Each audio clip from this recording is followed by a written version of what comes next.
Greetings, welcome to my channel, KN Creations. Today I've got a problem that a lot of you are probably familiar with. We'll take a look here. Bodywork. You gotta love it.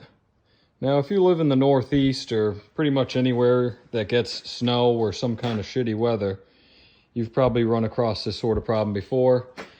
It's not that big a deal to fix if you've got a little bit of time and the right tools, but for cheap money, you can get this done. Now, I bought this door to replace the door on my pickup.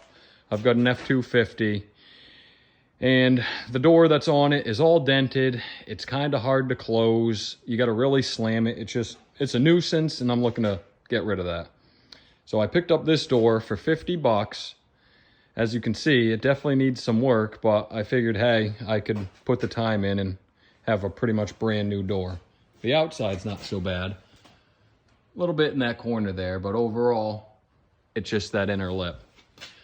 Well, today I'm going to go through, kind of show what I do to fix a problem like this, and maybe it can help some of you guys out that run into this similar problem. So, you can see I'm getting underway here now. I pulled off the door panel because the paint was peeling just up to the panel, and so I wanted to get that out of the way. You may not have to deal with that, especially if it's on an existing vehicle and you're just trying to fix the lip, but where I had to pull this door, it's not a complete color match, so I'm gonna end up repainting it. And yeah, that's why I pulled the panel off so I could paint around the corners there.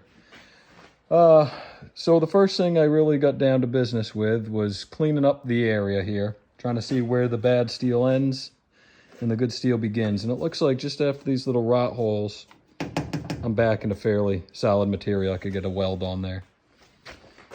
Another thing I like to do is peel up the hem at the bottom of the door lip there. Kind of tough to see that, but peel that up out of the way where it's still good. I mean, on this one, it's pretty much all gone. There's a couple spots that aren't all that great, but usually in the corners there.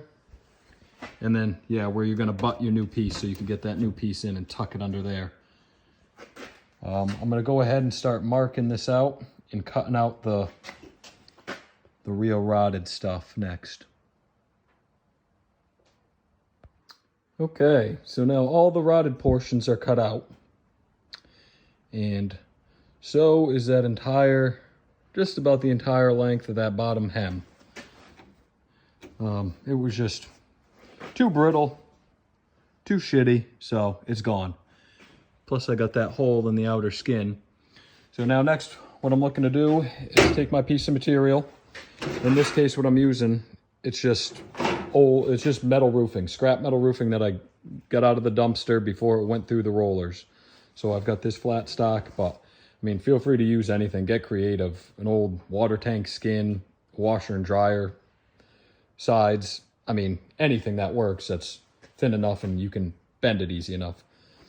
Now, since I went and cut off that entire bottom hem and I have this hole in the outer skin, what I'm gonna do is take this piece, and you can see I've got a little notch right there.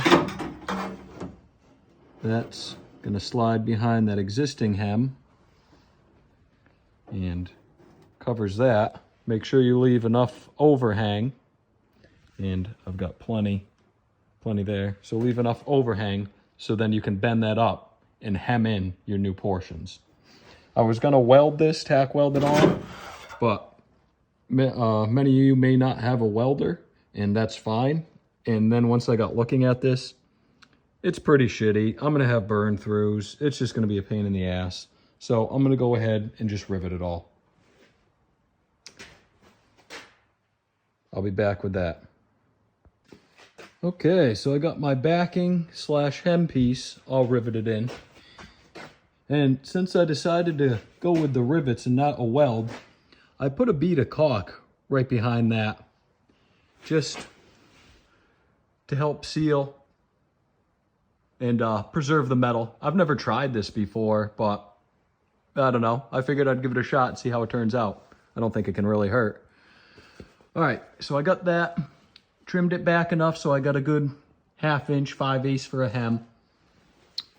And now I gotta fill in the rest of that lip and with the curve. And there's something I didn't mention earlier, but when you're cutting out your old junk pieces, try not to destroy them right away. I mean, if you can keep them enough, it's a good little template to kind of form your next piece. And I'll show you, I got my next piece formed up. Pretty simple, pretty crude. You don't need to get too crazy. What I do is I just peen it over with a hammer. Get that shape going. You can take a piece of bar, like I took this rod and from the steel shed, and it ended up, just use that as a guide. It fit pretty good in there, so I knew that was kind of my good little round, and I just used that, hammered that piece around it to form it, and just took that, kind of laid it in. The angles are all pretty damn close, so good little template. Get this piece formed up. Next, what I'm gonna do is, I got it test fit now, got it cut in. So that'll be all lined in.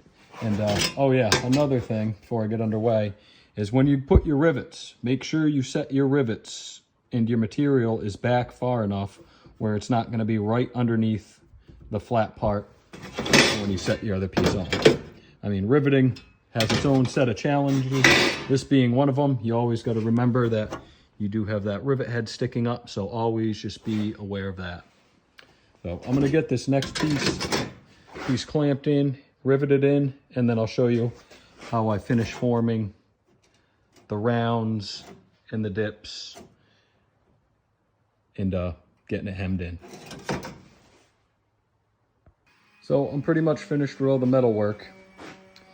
I took that piece I had formed and I riveted it in place, and it fit really well in the round. And then what I did was I made marks for my bends. Mark there, and then I kind of marked out that bend that it needed to fold around. And then what I do from there is, I call it fringing. I just take my angle grinder, make little slices where I need to fold it over. Up here, where it's just kind of a straight shot, I made bigger fringes. But this system, the fringing, works really well. I've done some really kind of complicated bends and contours rebuilding the floor of my truck, and that fringe method worked really well. So yeah, you can see I just kind of folded those up, followed that around. And a lot of the times where I've got good steel like this, I'll throw tack welds, but since I started with rivets, I ended with rivets, and I used rivets throughout the whole process. Yeah, form that there. Got a little bit of a gap here, just where it kind of does the round there, but it's a small enough hole where once I put the Bondo on, that'll fill right in. I'll be able to smooth it out and round it right in, make it look good. So once everything was, the fringes were folded over, cut into place, riveted in, all I did was take a pair of these guys and started going around and folded my hem right over. And that just locks everything right together, gives a real good stiff bottom to that door.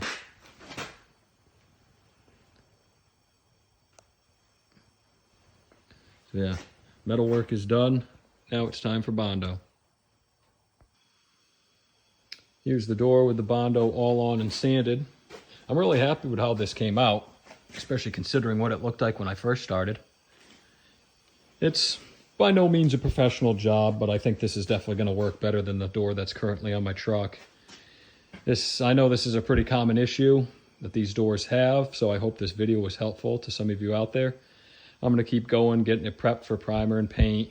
That won't be part of this video, but hopefully I'll see you guys on the next one.